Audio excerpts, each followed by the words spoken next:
düşerdim. Qəm həsrətinlə kor olub mən ölümlə görüşərdim. Yenidən gəlsəm həyata çox şeyləri dəyişərdim.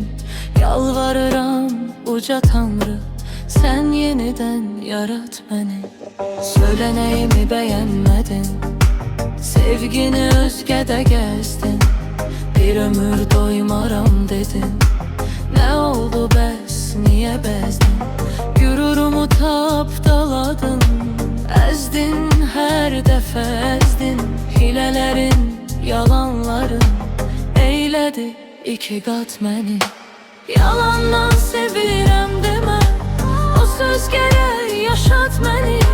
Saf hisslərimlə oynama, ya sev ya da sil at məni. Yalandan sevirəm demə, o söz gərək yaşat məni. Saf hisslərimlə oynama, ya sev ya da sil at məni.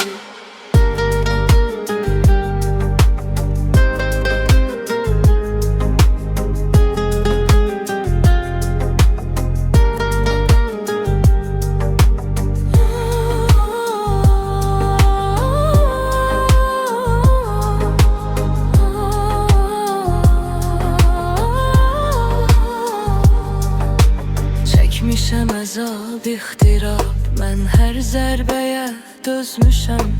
Qalmayıb canımda dözüm, bezmişəm, daha bezmişəm. Mən Məcnun, sən Leyli, eşqi səhrada gəzmişəm. Səbirsizəm, yorulmuşam, çox sıxdın həyat məni. Gəlib getmə dedim axı, həyatıma qonaq kimi.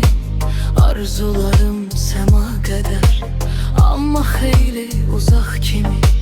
Mən gülüşü unutmuşam, çox kövrək uşaq kimi. Dəymə qəlbimə, dəymə, üzər bir zarafat məni. Yalandan sevirəm demə, o söz qədər yaşat məni. Saf hisslərimlə oynama, ya sev ya da sil at məni. Yalandan sevirəm demə, o söz qədər yaşat məni. Saf hisslərimlə oynama, ya sev ya da sil at məni.